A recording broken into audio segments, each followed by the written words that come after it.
very good evening to you all. So let's begin with today's class, today's video lecture. And all of you know that myself is MD Yahya. Okay, so today's class is from my YouTube channel, that is MD Yahya Fusion Tutorial. Okay, so let's start with today's chapter, that is again chapter 13, why do we fall ill. Okay, so our today's topic will be AIDS, which is a viral disease, and all of you know that it is a very lethal kind of the disease. इसका ये मतलब हुआ कि इस disease से बहुत सारे लोगों का डेथ हुआ है, ठीक है, और ये एक तरह का लेथल डिजीज है, मतलब कि इससे डेथ होता ही होता है, ठीक है। तो आज के चैप्टर में हम लोग इसके बारे में बातें करेंगे, ठीक है। तो इसके लिए इन डायग्राम्स की ज़रूरत पड़ेगी, तो पहले इसको हम लोग एक बार देखेंगे, but first of all it is very necessary to know about the AIDS in very brief introduction. Okay, so let's start without delay a second. Okay, तो क्या है कि एड्स, सबसे पहले इस एड्स का पूरा नाम हम लोग जानेंगे कि भाई इस एड्स का पूरा नाम क्या है। So A stands for acquired, I for immuno, D for deficiency and S for syndrome, ठीक है। So this is the full form of the AIDS, ठीक है। एड्स ये इसका पूरा नाम है।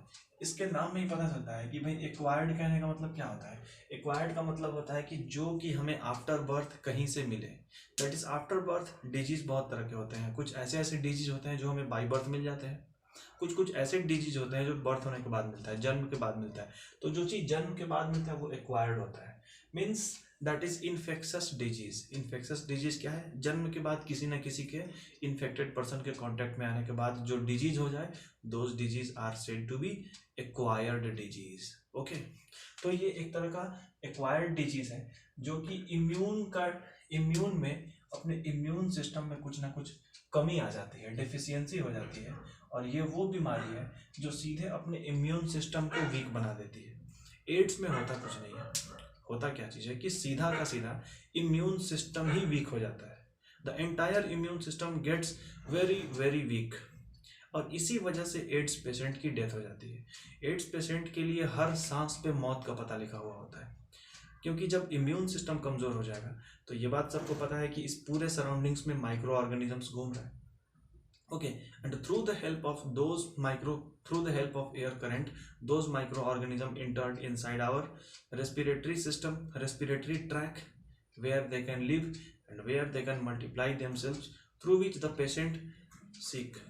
ठीक है, पेशेंट क्या होता है कि बीमार पड़ जाता है, कोई भी पेशेंट बन जाता है, ठीक है। तो ये एड्स है। अब सबसे बड़ी बात है कि एड्स होता क्यों है। So the very first point हम लोग क्या बोलेंगे कि AIDS caused by virus.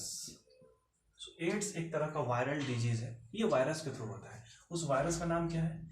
HIV virus. तो HIV क्या है? HIV is the type of virus, ये एक तरह का वायरस है HIV, इसी की वजह से एड्स होता है। तो भाई HIV का पूरा नाम क्या हो गया? H stands for human and I stands for immuno and V stands for virus. Okay, so this is the HIV, that is human immuno virus. मतलब कि ऐसा वायरस जो सीधे ह्यूमन बींग्स के इम्यून सिस्टम को खत्म कर दे, उसको हम लोग कहते हैं ह्यूमन इम्यूनो वायरस। तो इस वायरस में यही प्रॉब्लम होता है कि भाई करेगा क्या कि इम्यून सिस्टम को फुल्ली ये डिस्ट्रॉय कर देता है। अब सवाल है कि अपने इम्यून सिस्टम को ये डिस्ट्रॉय कैसे करेगा। तो हम लोग यहाँ पर देखते हैं कि ये कैसे स्प्रेड होगा, कैसे ये चीज़ ये कैसे फैलता है। तो सबसे पहले ये जो डायग्राम है, this is the viral diagram of the HIV। ये HIV का ही डायग्राम है। इसमें हम लोग देख सकते हैं कि इसके सेल के सरफेस पर इस तरह का एक प्रोटीन का कोट लगा हुआ है। This is the coat of protein which is glycoproteinaceous in nature. एक प्रोटीन होता है जो कि ग्लाइकोप्रोटीन का होता है। तो भाई ये जो एंटीजन है ये ग्लाइकोप्रोटीन का बना हुआ होता है, ठीक है, यही इसका हथियार है, सबको पता है। इसके अंदर देखिए एक तरह का सेल के अंदर इन्वेलप है, इस इन्वेलप के अंदर RNA पड़ा होगा, that is HIV is the retrovirus. HIV क्या है? HIV virus, this is what? This is a retrovirus. मतलब कि HIV वायरस के अंदर जो उसका जेनेटिक मटेरियल होगा, जेनेटिक मटेरियल क्या चीज़? जिसके अंदर जीन होता है, तो इसके अंदर जो जेनेटिक मटेरियल होगा वो RNA होता है, ठीक है, तो वायरल आरएनए वही चीज है। सो RNA will be the genetic material for HIV. ठीक है, एचआईवी के लिए आरएनए ही जेनेटिक मटेरियल कहलाएगा, सिंपल। अच्छा, अब ये ह्यूमन बींग्स है, ह्यूमन बींग्स के बॉडी में डीएनए होता है, ये देखो होस्ट डीएनए। अब होस्ट किसको बोलेंगे? डेफिनेटली अगर कोई भी वायरस या कोई भी पैथोजन अगर बाहर से मेरे बॉडी के अंदर आता है तो मेरा बॉडी उस पर्टिकुलर वायरस के लिए या फिर उस पैथोजन के लिए मेरा बॉडी होस्ट कहलाएगा। ठीक है, तो ये बात सबको पता है कि ये वायरस कैसे इन्फेक्शन फैलाएगा, किसी न किसी के बॉडी के अंदर जाएगा। और ये बात सबसे तुमको पता होगा, ये बात नोट पॉइंट में जाएगा। Note, virus is non living when present in air. Virus जब एयर में होगा उस वक्त वायरस नॉन लिविंग थिंग कहलाता है, क्योंकि उसके बॉडी का जो मशीनरी सिस्टम होता है वो डीएक्टिवेटेड कंडीशंस में होता है। तो ये एक्टिवेट कब होगा? When those machinery obtained the nutritions from anything, from anywhere, कहीं से अगर उसको न्यूट्रिशंस मिल जाए तो वो डेवलप हो जाएगा। तो ऐसा है कि हर एक वायरस पर्टिकुलर वायरस होता है, प्लांट के लिए अलग वायरस है, ह्यूमन बींग के लिए अलग से वायरस है, इवन एनिमल्स के लिए अलग वायरस है। यस, ह्यूमन बींग्स भी एनिमल्स ही कहलाएगा, but human beings is the very very advance animal. तो जो छोटे छोटे ऑर्गेनिज्म हैं, जो एनिमल्स हैं, उनके लिए अलग से वायरस होता है। जैसे कोविड वायरस क्या है कि एनिमल पे अटैक नहीं करता है, ह्यूमन बींग्स पे अटैक करेगा। प्लांट पे कोविड वायरस का कोई असर नहीं होगा, क्यों? क्योंकि उसका मशीनरी उस सिस्टम से मैच नहीं करता है। सिस्टम से मैच करना बहुत जरूरी होता है। ठीक है, तो कहने का मतलब virus is non living when present in air, but virus is count under living thing when present in host body। Host body के अंदर अगर वायरस चला जाए तो उसी वायरस को हम लोग बोलेंगे कि अब वो लिविंग थिंग है। So actually virus is present in the boundary line of living thing and non living thing. ठीक है, वायरस को हम लोग ना तो लिविंग थिंग कह सकते हैं ना तो नॉन लिविंग थिंग कह सकते हैं, क्योंकि ये कंडीशंस के ऊपर डिपेंड करता है। ठीक है, अच्छा, तो ये बात था। अब इसमें देखा जाए कि भाई ये वायरस कैसे फैलेगा, ठीक है, किस तरह से ये अपना असर दिखाएगा, कैसे ये इन्फेक्ट करेगा किसी भी सेल को। ठीक है, तो हम लोग को यही देखना है लाइफ साइकिल ऑफ वायरस। ठीक है, इन्फेक्शन कैसे फैलाता है, होता क्या चीज़ है कि भाई मान लो ये कोई ह्यूमन बींग्स है, कोई ह्यूमन बींग है। अब ये ह्यूमन बींग बेचारा बिंदास है, इसको कुछ नहीं पता है, घूम रहा है। इसके बॉडी में क्या है? सेल है भाई, बॉडी में सेल है। अब ये एचआईवी वायरस है, ये क्या हो गया, इसके बॉडी के अंदर आ गया, घुस गया ये वायरस इसके बॉडी के अंदर। ये लीजिए, इसके बॉडी में ये वायरस आ चुका है।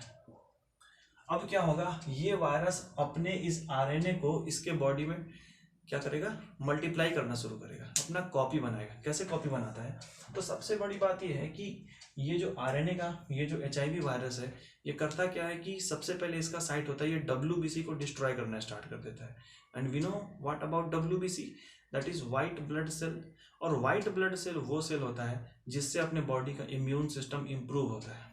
तो हम लोग अभी क्या पढ़े थे कि भाई ये एक तरह का ऐसा सिंड्रोम है जो कि इम्यून सिस्टम को खत्म कर देता है, डिस्ट्रॉय कर देता है। तो इस वायरस का काम ही है कि ये सीधे डब्ल्यूबीसी को अटैक करता है और डब्ल्यूबीसी को मार के खत्म कर देता है, जिससे हमारी इम्यूनिटी वीक हो जाती है। मतलब इन्फेक्टेड पर्सन की इम्यूनिटी वीक हो जाएगी और इन्फेक्टेड पर्सन क्या होगा, लगातार जो है धीमे धीमे उसकी डेथ हो जाती है। ठीक है, तो होगा क्या चीज़ कि इस ह्यूमन बींग के अंदर वायरस आ जाएगा। तो चलो इसको डिटेल में देखते हैं कि वायरस अगर इसके बॉडी में अगर एंटर कर जाता है तो होगा क्या चीज़। तो ये है सेल, ह्यूमन बींग का सेल है भाई, ये सेल का डीएनए वगैरह है। ठीक है, इस चीज़ को हम लोग आराम से देख सकते हैं। तो होता क्या चीज़ है कि जैसे ही मान लो ये कोई सेल है, ह्यूमन बींग का सेल है, this is the human being cell. ये वायरस क्या होगा, ये वायरस धीरे धीरे क्या होगा कि इसके सरफेस पे आएगा। ये ह्यूमन बींग का सेल है, वायरस आया, ठीक है, इसको हम लोग बोलते हैं this is the process which is called fusion. ये वायरस इसके सरफेस पे आएगा और सरफेस पे आने के बाद में सीधे से अंदर डायरेक्ट इसके अंदर चला जाएगा। ठीक है, ह्यूमन बींग का ये सेल है, दिस इज होस्ट सेल। कौन सा सेल है? This is host cell. अब होस्ट सेल के अंदर हम लोग देख रहे हैं चलो वायरस का डीएनए को मैं रेड कलर से दिखाता हूँ, वायरस का आरएनए को रेड कलर है, ठीक है, और इसके अंदर न्यूक्लियस है, न्यूक्लियस के अंदर डीएनए पड़ा होगा ह्यूमन बीइंग का, ये चीज मैं दिखा रहा हूँ ब्लू कलर से, ठीक है। इसको लिख लो ह्यूमन डीएनए, फिर होस्ट डीएनए, और ये रेड कलर क्या है, दिस इज वायरल आरएनए। तो करेगा क्या चीज ये एचआईवी वायरस, ये इसके बॉडी के अंदर अपने इस आरएनए को भेज देगा, ये इसका आरएनए इसके बॉडी में आ चुका है, this is what, this is viral RNA, इसके बॉडी में आ चुका है। अब जैसे सेल में आएगा वायरस, ठीक है, सेल के एंजाइम का यूज करके ये वायरस करेगा क्या चीज कि आरएनए का वायरस डीएनए में कन्वर्ट हो जाएगा, इसका आरएनए अब क्या होगा कि डीएनए में कन्वर्ट हो जाएगा, डीएनए डबल स्ट्रैंड का होता है, इस तरह से डीएनए में कन्वर्ट हो जाएगा। तो ये क्या है, दिस इज वायरल डीएनए। अब ये वायरल डीएनए कन्वर्ट हो चुका है, वायरल डीएनए में कैसे कन्वर्ट होगा, हम लोग बोल सकते हैं कि यहां पर लिख सकते हैं कि by using host cell enzyme, viral RNA था पहले, अब आरएनए से देखो डीएनए में कन्वर्ट हो चुका है। अब ये डीएनए क्या होगा, now this DNA is ready to entered inside the nucleus, ये क्या होगा, इस न्यूक्लियस के अंदर घुस जाएगा। So this is what, this is nucleus, nucleus ये क्या होगा, अब यही डीएनए इस न्यूक्लियस के अंदर घुस जाएगा और न्यूक्लियस के अंदर जाकर के इस डीएनए के साथ अपना एक कॉपी बना लेगा। कैसे कॉपी बना लेगा, देखो यहाँ पर कॉपी कैसे बनाएगा भाई, देख रहे हो। तो ये जो अब जो डीएनए है, पहले ह्यूमन बीइंग का डीएनए पूरा ब्लू कलर का था, अब ये डीएनए अंदर जा चुका है और अंदर जाकर अपना कॉपी बना लिया है। तो इस डीएनए को जरा बाहर निकाल के देखो कैसा है, ये इस टाइप का डीएनए है। इस डीएनए में क्या है, व्हाट इज दिस, इस डीएनए के अंदर क्या, हम लोग क्या देख रहे हैं कि ये क्या था, ये होस्ट डीएनए था,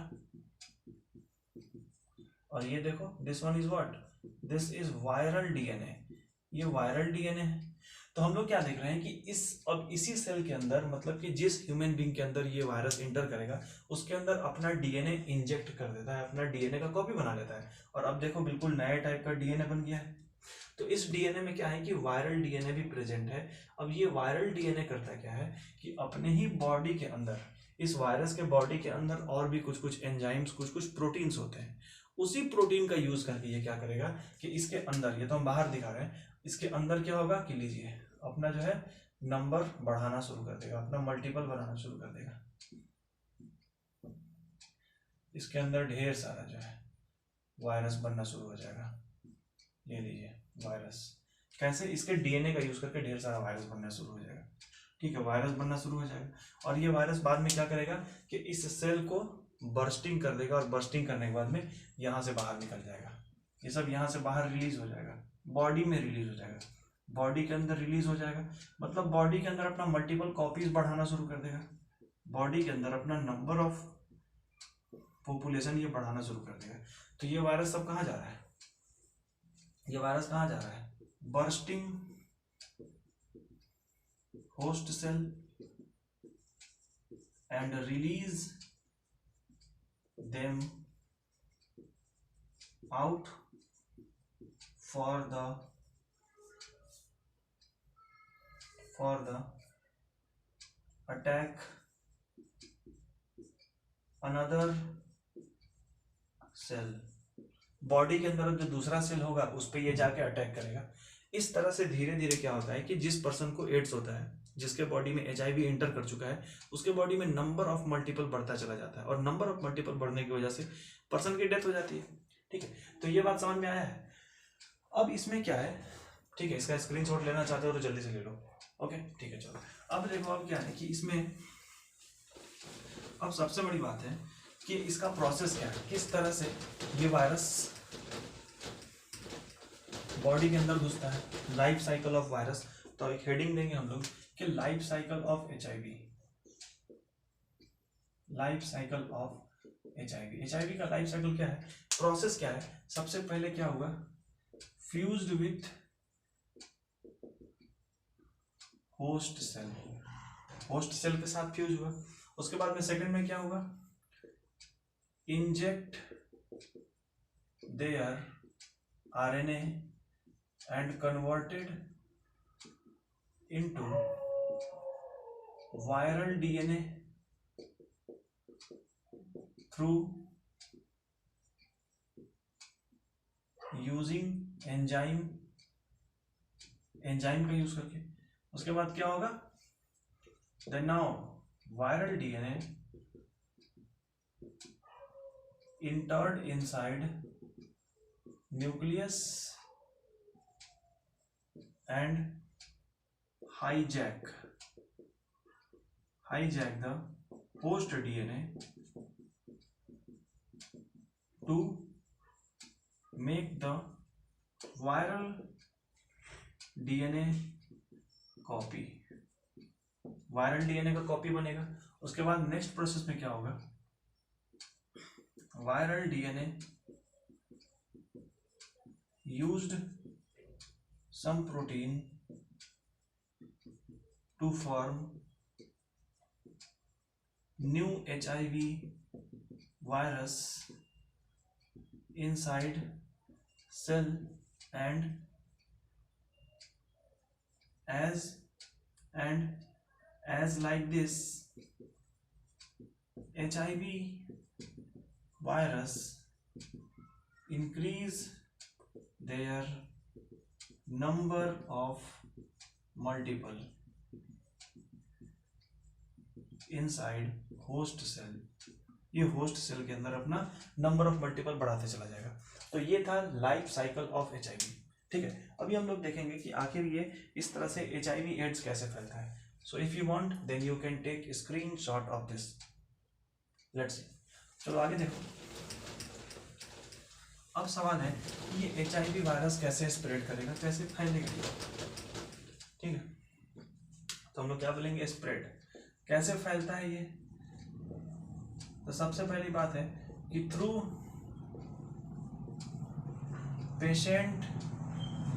पेशेंट्स बॉडी फ्लूइड।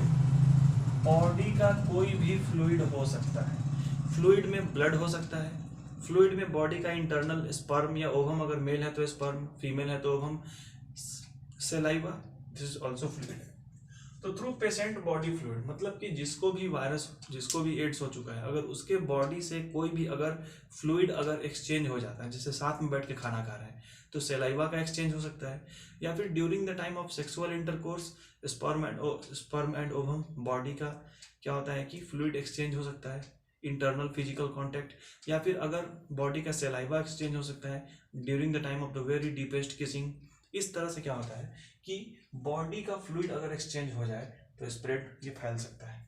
दूसरी बात, ये कैसे फैलता है, through pregnant lady to their embryo. Pregnant lady अगर पेशेंट है तो उसके एम्ब्रायो तक ये वायरस पहुंच सकता है। मतलब कि उसका जो एम्ब्रायो है, उस बेबी, उस लेडी के अंदर जिस बेबी का डेवलपमेंट हो रहा है उसको भी एड्स हो सकता है अगर मदर इन्फेक्टेड है तो। तीसरी बात, थ्रू ब्रेस्ट फीडिंग। अगर कोई भी फीमेल अगर इन्फेक्टेड है और अगर वो किसी बेबी को अगर ब्रेस्ट फीडिंग करा रही है तो उससे क्या होगा कि वायरस फैल सकता है। उसके बाद में क्या हो सकता है कि इन्फेक्टेड सिरिंज निडल से, सिरिंज का जो निडल है उससे फैल सकता है वायरस। ठीक है, तो इस तरह चीज से। और भी क्या हो सकता है कि through contaminated blood transfusion,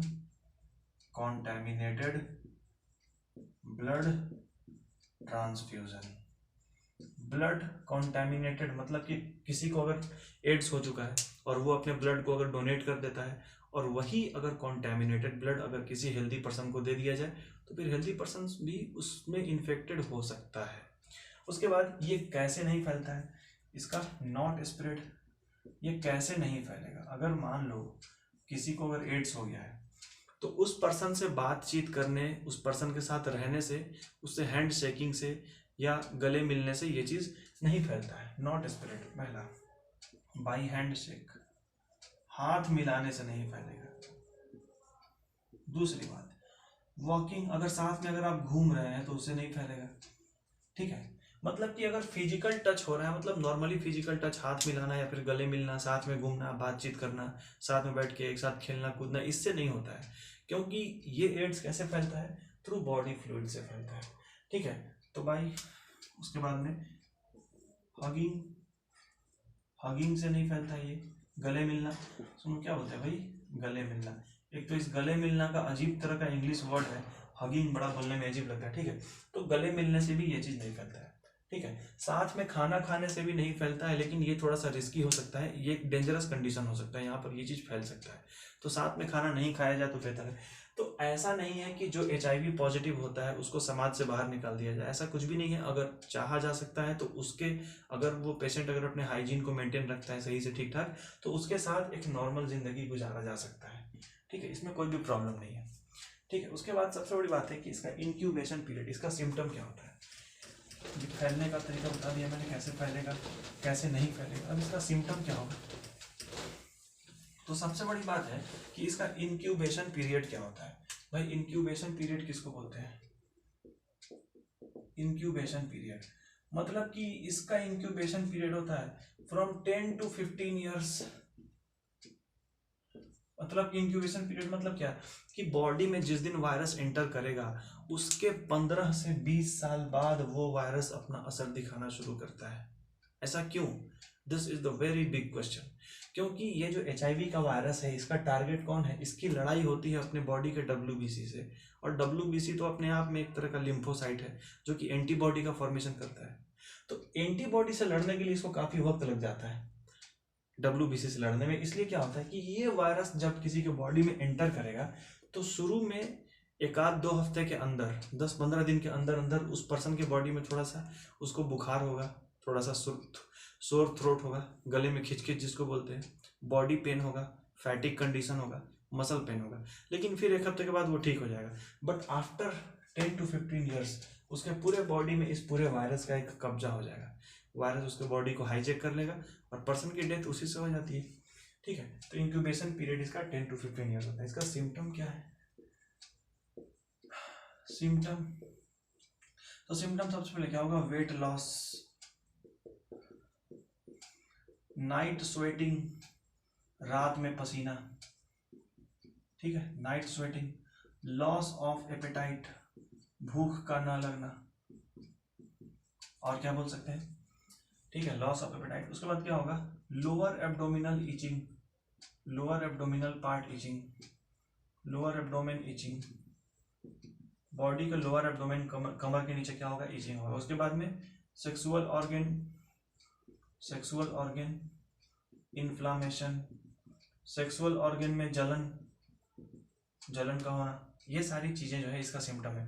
headache और फीवर तो होगा ही, ये तो बिल्कुल नॉर्मल सी बात है। हेडेक भी होगा, फीवर भी होगा, हो सके तो किसी किसी को नॉजिया भी स्टार्ट हो जाता है, चक्कर वगैरह आना, उल्टी होना, वॉमिटिंग वगैरह। It is very simple type of the symptoms. लेकिन इसका night sweating, weight loss, loss of appetite, ये सारी चीज़ें इसमें काफ़ी इम्पोर्टेंट, इसमें ये बिल्कुल इसका ये स्पेशल टाइप का फीचर है। ठीक है, so this is all about HIV AIDS. ठीक है, तो अच्छे से पढ़ो, कोशिश करो कि चैनल को लाइक कर दें, सब्सक्राइब कर दें। Okay, so this much for the day, thank you. मिलेंगे हम लोग फिर से अगले क्लास में एक और नए वीडियो के साथ इसी चैप्टर से। तब तक पढ़ते रहें। All the very best.